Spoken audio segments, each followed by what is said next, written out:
આ કુરુક્ષેત્રની ભૂમિ અને આ ભૂમિની અંદર એક ભગવાનના એકાંતિક સુરત મુનિ નામના ભક્ત, એમનો જે સંત, એનું પૂર્વનું નામ પ્રાપ્ય નથી, પણ એનો જન્મ એ કુરુક્ષેત્રની ભૂમિમાં થયો.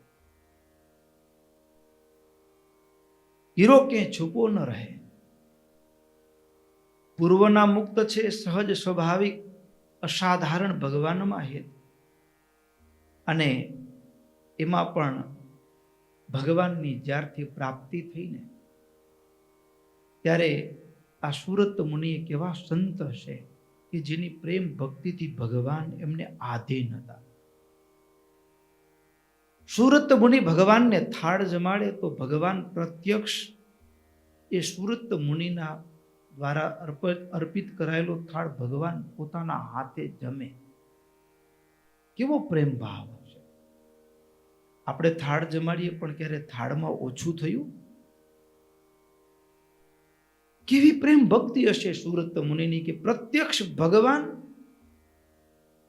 એ સુરત મુનિ જ્યારે જ્યારે ભગવાનને થાળ જમાડે ત્યારે ભગવાન પ્રત્યક્ષ ગ્રહણ કરે.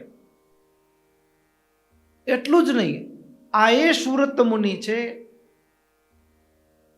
આ એ સુરત મુનિ છે કે જે સુરત મુનિને ત્રિકાળ જ્ઞાન એટલે કે ભૂતકાળ, વર્તમાન અને ભવિષ્ય નિરાવરણ દ્રષ્ટિ છે. પણ એટલા સહજ સ્વભાવે વર્તે કે જેને સામાન્ય માણસ ઓળખી પણ ન શકે, એટલા સરળ. કોઈ વિશુદ્ધ બુદ્ધિવાળા હોય, જેના ઉપર ભગવાનની અનુકંપા થઈ હોય, એવા કોઈક જ વિરલા આવા મહાયોગીને એ સામાન્ય અને સરળ ને સૌમ્ય વેશમાં ભૂમિ ઉપર વિહરતા હોય ને ત્યારે ઓળખી ન શકે. કોઈક જ ભાગ્ય વિરલ પુરુષો ઓળખી શકે. આવા સુરત મુનિ ગુરુની આજ્ઞાથી એ સુરત મુનિ જ્યારે મહારાજ પંચભૂતના દેહનો ત્યાગ કર્યો, ભગવાન અંતર્ધાન થયા, એ સતાનંદ સ્વામીના શિષ્ય સતાનંદ સ્વામીએ આજ્ઞા કરી સુરત મુનિને, તમે ભૂમંડળની અંદર વિચરણ કરો, જ્યાં જ્યાં મુમુક્ષુ હોય ને એને ભગવાનનો રાહ બતાવો. સદગુરુની આજ્ઞાથી ભારત વર્ષના તીર્થોનું વિચરણ કરવા લાગ્યા. ગુરુની આજ્ઞાથી સુરત મુનિ વિચરણ કરતા કરતા, ભારત વર્ષના તીર્થોમાં વિચરણ કરતા કરતા છેક પૂર્વમાં આવેલું ભારત વર્ષનું એક તીર્થ એટલે જગન્નાથપુરી, ત્યાં પધાર્યા. જગન્નાથપુરીની અંદર સુરત મુનિને ખૂબ આનંદ થયો. આનંદ થવા પાછળના કારણો સ્પષ્ટ છે. શું? દત્તે યત્ર સ્વભક્તેભ્યઃ કૃષ્ણ સાક્ષાત સ્વદર્શનમ પૃથિવ્યામ નોપમાયસ્યાઃ પ્રતાપાતિશયાદ હરેઃ. કેટલાક તીર્થ સ્થાનો હોય ને એ કંઈક વિશેષ હોય. જેમ આપણે ગઢપુર દર્શન કરવા જઈએ તો ખુદ મહારાજે એમ કીધું, ગરુડું મારું, હું ગરડાનો નથી કદી મટવાનો. તે ભગવાન સ્વયં બિરાજમાન છે. આપણી આંખ દેખે કે ના દેખે, મહારાજે પધરાવેલા મંદિરોમાં પધરાવેલા ઠાકોરજીના અર્ચા વિગ્રહ પછી નરનારાયણ દેવ હોય, લક્ષ્મીનારાયણ દેવ હોય, મદન મોહનજી મહારાજ હોય, તે મૂર્તિમાન મહારાજ રહ્યા છે. મહારાજે કીધું છે કે હું આ મૂર્તિમાં પ્રગટ રહ્યો. એવી જ રીતે ભારત વર્ષના ચાર જે તીર્થ કહેવાય, ચાર ધામ કહેવાય, એમાંનું પૂર્વનું જગન્નાથપુરી. આ જગન્નાથપુરીની અંદર પણ ભગવાન પ્રગટ રહ્યા છે. ભગવાન પ્રગટ રહ્યા છે અને એનું કોઈ પ્રમાણ હોય તો સ્વયં સ્વામિનારાયણ ભગવાને વચનામૃતમાં કીધું કે જ્યારે 69 કાળ હતો ને ત્યારે અમે 1 મહિના સુધી જ્યારે નિંદ્રા આવે ત્યારે અમે ક્યાં જતા તો કે પુરુષોત્તમપુરીમાં એ જગન્નાથ ભગવાનની મૂર્તિને વિશે પ્રવેશ કરીને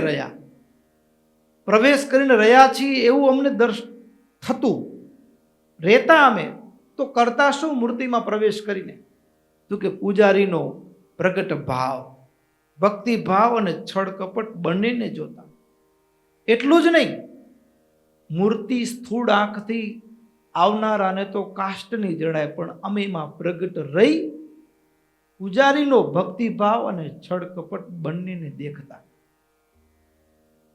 આ એવું સ્થાન, જીવંત સ્થાન છે એ જગન્નાથપુરી. સુરત મુનિ એ જ્યારે જગન્નાથપુરી આવ્યા ને ખૂબ આનંદ.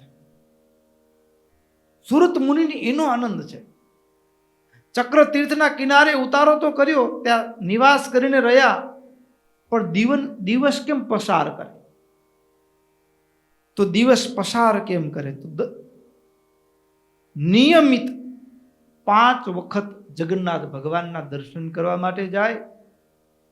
નિયમિત ચક્ર તીર્થથી 5 વખત જગન્નાથ ભગવાનના દર્શન કરવા માટે જાય. એટલું જ નહીં, અખંડ ધ્યાન પરાયણ રહે. કોઈ મુમુક્ષુ આવે ને તો એને ભગવાનનો જ્ઞાનોપદેશ આપે, પ્રભુ ભજનનો જીવનના વાસ્તવિક એ પરમાત્માના પ્રાપ્તિનો રાહ બતાવે. આવી રીતે સુરત મુનિ જગન્નાથપુરીમાં રહ્યા થકા આવનારા મુમુક્ષુઓને મોક્ષનો માર્ગ બતાવતા હતા. એમાં એક વખત એવું થયું, તત્રાગતો અબુદ્રાજન. એક વખત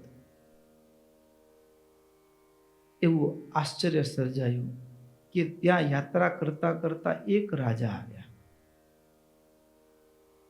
તત્રાગતો અબુદ્રાજર્ષિ ગુર્જરાણામધીશ્વર નામ્ના પ્રતાપસિંહશ્ચ ત્યક્તરાજ્યો વિરાગવાન. આ પ્રતાપસિંહ રાજા ભાડેરના હતા. ગુજરાતનું એક નાનકડું પરગણું, અને ભાડેરના એ પ્રતાપસિંહ રાજા યાત્રા કરતા કરતા એ જગન્નાથપુરી પહોંચ્યા. સુરત મુનિને જોયા અને હૈયામાંથી હા પડી ગઈ. તું જેને શોધે છે એ હા છે. અને કહેવાય સુરત મુનિ શાંત સ્વભાવ, એ ધર્મમાં રહેનારા, બ્રહ્મચર્યનું પાલન કરનારા, સુખ દુઃખથી એ માયાના દ્વંદ્વોથી, માયાથી પર, અખંડ ભગવાન પરાયણ આ સાધુને જોયા ને તરત જ પ્રતાપસિંહ રાજાએ સુરત મુનિના ચરણમાં માથું મૂકી દીધું.